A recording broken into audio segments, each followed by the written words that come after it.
It's a royal story. Cue the trumpets. It's hard not to start a story about Queen Elizabeth without a fanfare. Let's face it, after 60 years of the same monarch and the same ceremonies, it does all start to look a bit familiar. Yet familiarity is a large part of what queens are all about, especially ones who have been around this long. You know, prime ministers may come and go, and princesses may come and go, but she is there. Rachel Johnson is a Society magazine editor. That she represents just by the mere fact of just being there for 60 years, not changing, you know, still doing the wave, still doing the screwing in the light bulb motion, just doing the same thing year in, year out, taking the bouquet from the little girl in bobby socks, wearing the hat, you know, wearing those square-heeled shoes.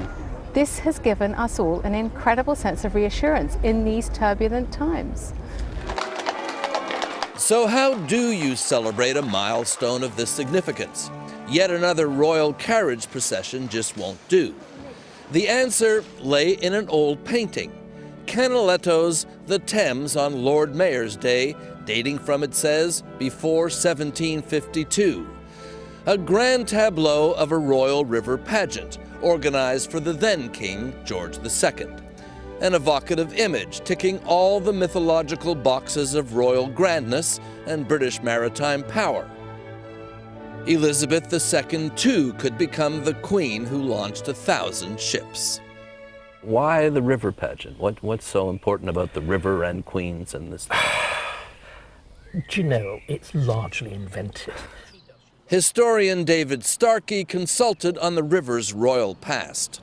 I think it's a kind of throwback sense to, well, the great glory days of the Elizabethan buccaneers, the glory days of the British Navy. There's always in the background the Queen's sentimental longing for the royal yacht Britannia and whatever.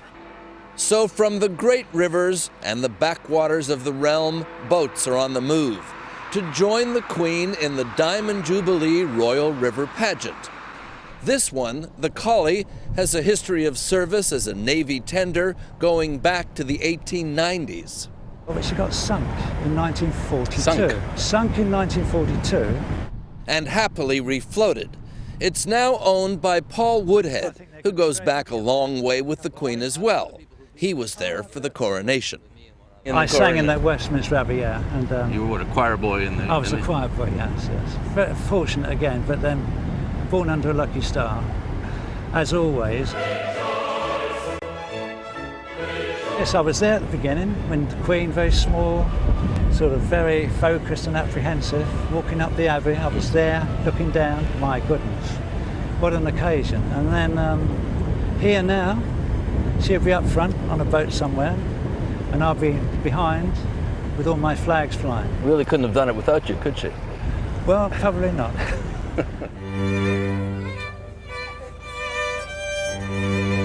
A lot of people feel that way, that the Queen has been part of their lives, that she's not just a ceremonial head of state, not just a living link with Britain's past glory, but that she is the embodiment of the British carry-on-regardless spirit. I mean, now, with this Jubilee celebration, I really feel that the country is something is actually recognising. It's an amazing job she's done. I think that there's a general sense that she's done a job well. No one's quite sure what the job is, but whatever the job is, she's done it very well. There's what is a very English characteristic is regard for people who stick at something that they don't necessarily like very much. And curiously enough, we've a lot of evidence. Queen doesn't really like ceremony. She's already expressed, perhaps incautiously and unwisely, doubts about that whole boat thing, if we may quote it. And I'm sure it's absolutely true, but she's stuck at it. She's done it, and the sight of, you know, a game, that wonderful English word, a game 86-year-old lady going through all this kind of thing is rather heartwarming, and that, I think, goes a long way. It's gone a long way for a long time.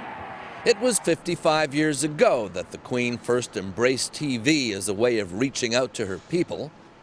It's inevitable that I should seem a rather remote figure to many of you, a successor to the kings and queens of history, someone whose face may be familiar in newspapers and films, but who never really touches your personal lives.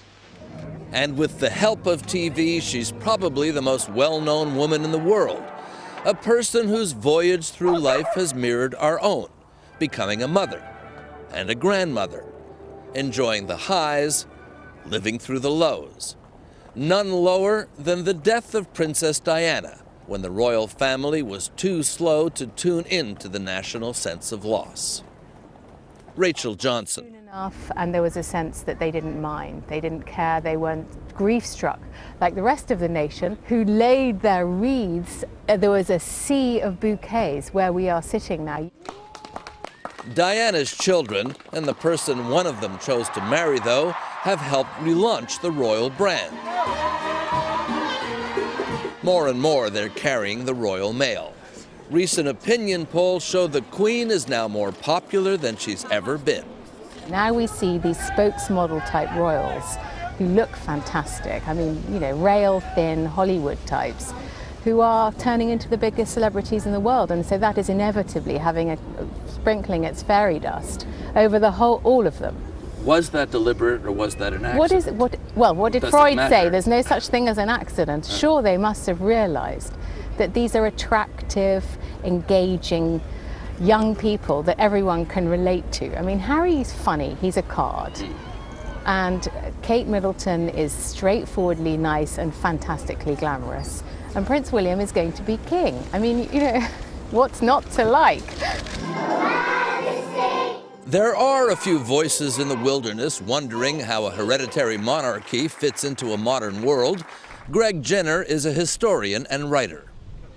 I think the monarchy, in some regards, feels pretty sort of alien to modern Britain.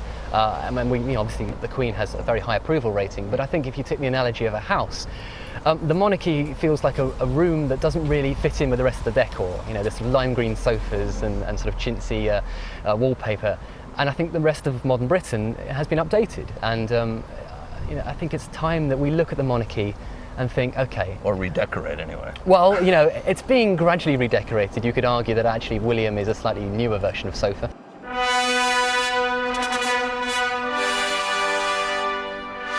No one is arguing, though, that the Queen doesn't serve a function, ceremonial, constitutional, a figurehead above the fray, the people's monarch.